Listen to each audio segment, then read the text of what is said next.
उत्तराखंड में अक्सर दो ही बातों पर सबसे ज्यादा गर्मागर्म बहस होती है। पहली, पहाड़ का पर्यावरण और दूसरी, उत्तराखंड का मूल निवासी कौन है। लेकिन आज हम आपको एक ऐसे पहाड़ी की कहानी बताने जा रहे हैं जिसकी रगों में खून तो जर्मन का था, पर उसकी रूह में कुमाऊं बसता था। एक ऐसा जिंदा दिल शख्स जिसने जर्मनी की सरकार में अफसर बनने का मौका छोड़ा और अपने गांव का प्रधान बना।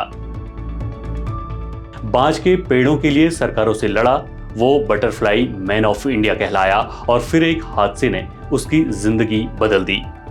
लेकिन अपनी जिंदा दिली से उसने 15 सालों तक इस दर्द को झेला और फिर एक दिन इसी दर्द के साथ दुनिया छोड़ गया। आइए जानते हैं भीमताल के उस जर्मन प्रधान फ्रेडरिक स्मेटाचक जूनियर की कहानी।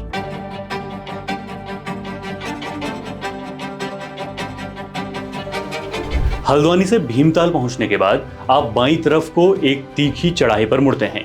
यहां से जोन्स एस्टेट शुरू होता है।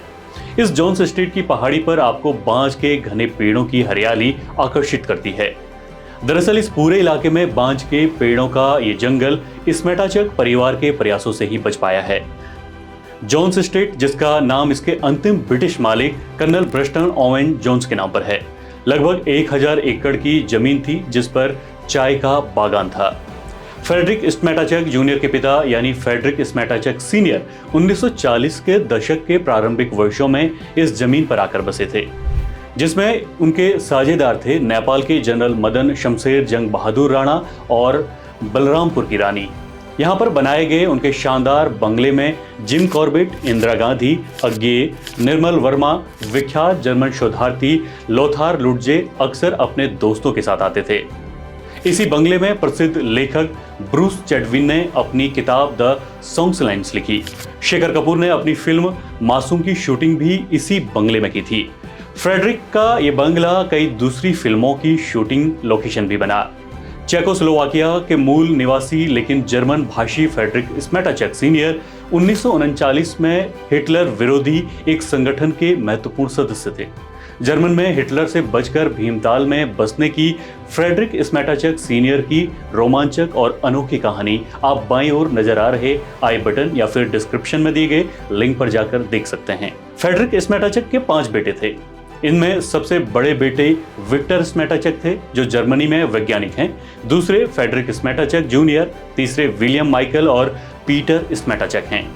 पर आज हम आपको फ्रेडरिक स्मेटाचक सीनियर के दूसरे बेटे फ्रेडरिक स्मेटाचक जूनियर यानी फ्रेडी के बारे में बताएंगे। फ्रेडरिक जूनियर यानी फ्रेडी का जन्म 4 जुलाई 1952 को भीमताल के जोन्स एस्टेट में ही हुआ था।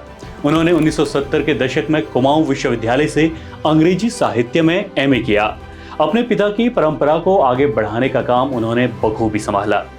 स्मेटाचक परिवार के करीबी रहे प्रसिद्ध लेखक अशोक पांडे बताते हैं कि फ्रेडरिक स्मेटाचक जूनियर एक बेहतरीन इंसान होने के साथ ही पर्यावरण प्रेमी और लकड़ी के उत्कृष्ट कारीगर भी थे। यह सब उन्हें अपने पिता से विरासत में मिला था। अपने पिता से फ्रेडरिक ने प्रकृति को समझना और उसका आदर करना सीखा। फ्रेडरिक ने थोड़े समय तक नैनीताल के डीएसबी कॉलेज में पढ़ाया, लेकिन उनकी नौकरी उन्हें रास नहीं आई। नौकरी छोड़ने के बाद फ्रेडी पूरे हिमालय में घूमे। फ्रेडरिक अपने पिता की तरह कीट पतंगों और तितलियों का संग्रह करते थे।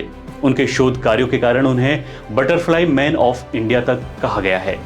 40 वर्षों तक फ्रेडरिक जूनियर के मैनेजर रहे आनंद बल्लभ कांडपाल बताते हैं कि फ्रेडरिक जूनियर बहुत प्रतिभाशाली और आकर्षक व्यक्तित्व के इंसान थे। वे बताते हैं कि जर्मनी की सरकार से फ्रेडी को सचिव बनने का प्रस्ताव आया था। जर्मनी के राजदूत खुद यह प्रस्ताव लेकर उनके पिता के पास आए थे, पर फ्रेडी के पिता चाहते थे कि वे भारत में रहकर उनकी विरासत और जोन्स एस्टेट को संभाले। इसलिए फ्रेडी पिता की बात मानते हुए जर्मनी नहीं गए।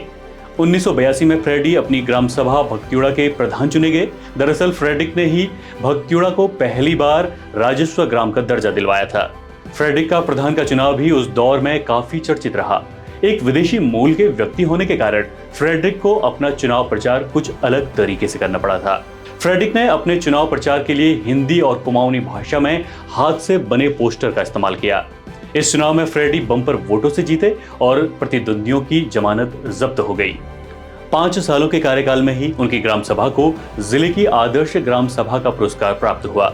फ्रेडी कुमाऊं के पहले ग्राम प्रधान थे जिनके गांव के हर नागरिक की जमीन जायदाद की सही नापजोख करवाकर उसे सरकारी दस्तावेजों में दर्ज करवाया गया था। उनके गांव के हर परिवार का राशन कार्ड बना हुआ था। जंगलों में लगने वाली आग से लड़ने के लिए स्थानीय नौजवानों की टुकड़ियां सबसे पहले फ्रेडी ने ही बनवाई थी। इलाके के गरीब लोगों के बच्चों को शिक्षा के जरिए जीवन को बेहतर बनाने के लिए फ्रेडी को काफी पहचान मिली। फ्रेडी ही थे जिन्होंने सबसे पहले अपने गांव में बांज के पेड़ों को काटने पर पूर्ण रूप से प्रतिबंध लगाया, क्योंकि फ्रेडी को पता था कि बांज के जंगल ही उनके इलाके में पानी की समस्या का समाधान है। बाद में कुमाऊं और गढ़वाल के कई गांव में फ्रेडी की इस पहल का अनुसरण करते हुए बांज के पेड़ों के कटान पर पूर्ण रूप से प्रतिबंध लगाया गया। फ्रेडी अपने गांव के लोगों के अकेले डॉक्टर भी थे।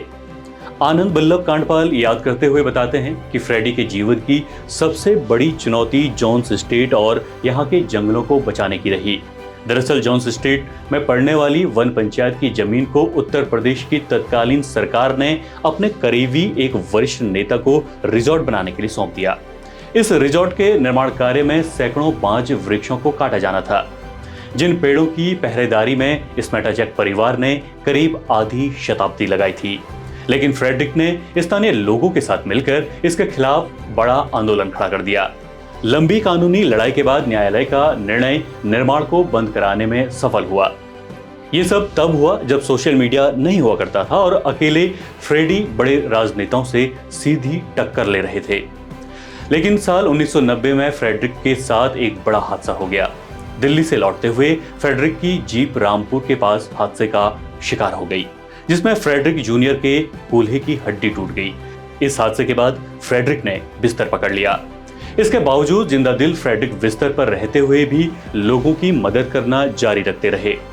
फ्रेडरिक इस बात से सबसे अधिक चिंतित थे कि बाहरी इलाकों से आए बिल्डर भीमताल के आसपास की जमीनें बेहद कम दामों में खरीद रहे हैं।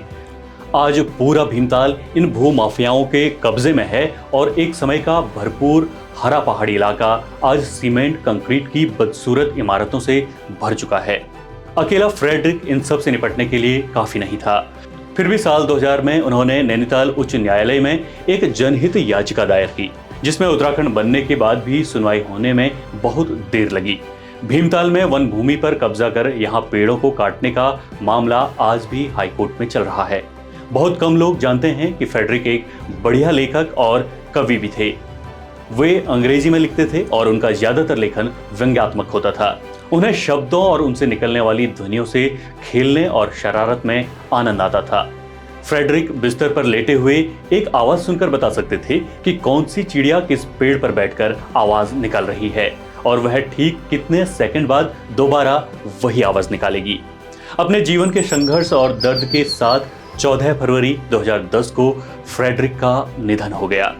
उनके 2 बच्चे हैं जो आज भी फ्रेडरिक की विरासत को संभाले हुए हैं, पर आज भी भीमताल के पुराने लोगों के लिए वे फ्रेडी साहब के नाम से ही उनकी यादों में जिंदा हैं।